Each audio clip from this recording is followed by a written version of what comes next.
Hello friends! What is yoga? It is much, much more than go to a studio with mirrors in your stretchy pants. Let's go to the source to answer this question. Let's go to the four main ancient texts that talk about yoga, that are the foundation basis of yoga. And this will be just a brief overview of the four main texts. The first book, and the main one, probably you've heard of it before if you know anything about yoga, is Patanjali's Yoga Sutras. It contains 195 sutras, or aphorisms, and is believed to be written by Patanjali himself, an ancient yogic sage, but they do not know for sure. Patanjali is usually depicted in statues and paintings as his lower half of his body as a snake, the body of a snake coiled up, referring to Kundalini. The Yoga Sutras are best known for it referring to the ashtanga yoga, or the 8 limbs of yoga. So it's the path of yoga with 8 steps along the way, leading to liberation, or spiritual enlightenment. And in brief, the 8 limbs, or the ashtanga yoga, are as follows. The first one is yamas, or abstinences, or things not to do. There's 5 of them. The second is niyamas, things you should do, observances. There's 5 of them. Third is asana, which we definitely know about. That's what's most popular here in the West, is just the physical postures. And they were just to maintain a healthy body so you could sit and meditate for long periods of time. So you could sit erect with your spine up straight on the floor, cross-legged, to maintain meditations for longer periods. The fourth is pranayama, control of prana, not necessarily just the breath, but control of prana, which is the subtle energy in the body. The first 4 have more to do with the physical body and realm. The second 4 have more to do with meditation. The first one being pratyahara, which is withdrawal of the senses, or looking within. The next one's dharana, or concentration, be able to focus your mind on one thing. The next one's dhyana, or just meditation, and there's much more to get into this, but I'm just going over it briefly. And the last one is the accumulation of all those things, which is samadhi, which is absorption, or enlightenment, absorption of the smaller self with the universal self. Now again to our question, what is yoga? Patanjali in the Yoga Sutras says it in verse 2 of the book. And the sutras is originally written in Sanskrit, and the second verse says, Yoga Chitta Vritti Nirodhaha, which translates as, yoga is restraining the mind stuff from taking various forms. So that is Patanjali's definition of what yoga is.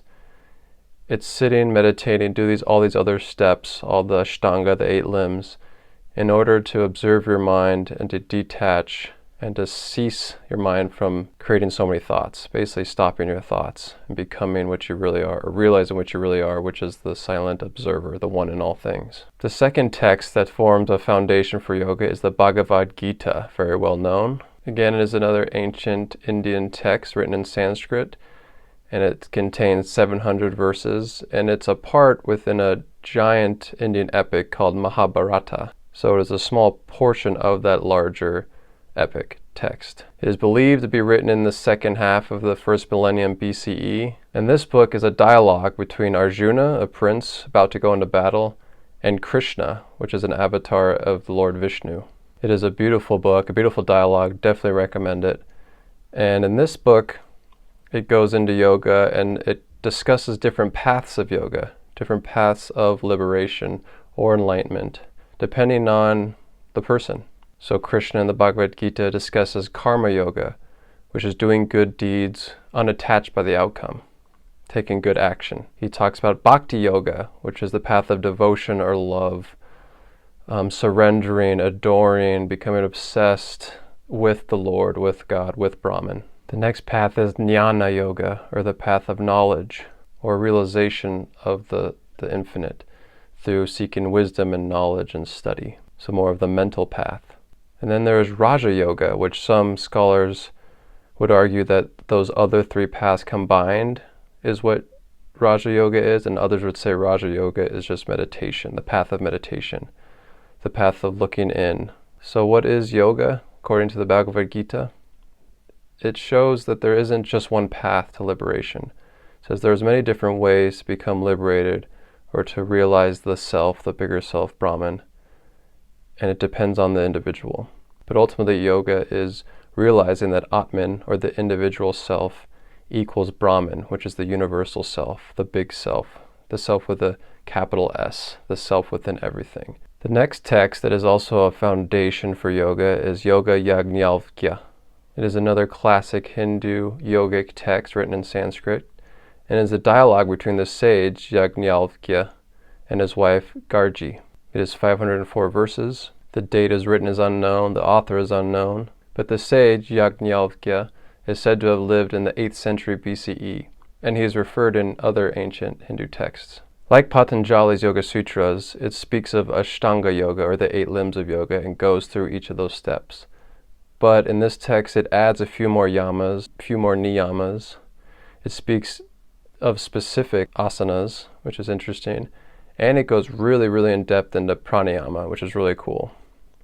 It also mentions kundalini, which Patanjali's Yoga Sutras does not mention kundalini at all. This text and this dialogue between him and his wife goes in much more depth into each one of the steps of the ashtanga yoga. Really recommend this one. It's not as well known, at least I didn't know much about it until recently, and it's an easy read and it's really, really good. It's a cool conversation the sage and his wife have.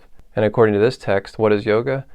Yoga is the absorption of the individual self into the universal ultimate self, or Atman into Brahman. The last yogic text is called Yoga Vashista. Now this one is a doozy. It is very long. It is 26,000 verses. It is one of the longest Indian historical texts following the Mahabharata. So not as long as that one, but very long. Now I have not read this yet because it is so long and daunting, but luckily there is an abridged version of it that was written later on that contains 6,000 verses, still long, but not as long as the other one. The traditional belief is that reading this huge text will lead to spiritual liberation, just reading it. It is another book of a dialogue between the great enlightened sage Vashista and the prince Rama, who is a seeker looking for liberation. It goes over many, many topics, but its main theme is what is required for spiritual liberation, for enlightenment. And it goes over yoga, but also goes over many other religions, beliefs like Buddhism, Hinduism. You should either through yourself or the aid of the exalted ones be ceaselessly engaged in the pursuit of this gentle inquiry. Who am I? What is this universe? It is this true inquiry alone that generates knowledge.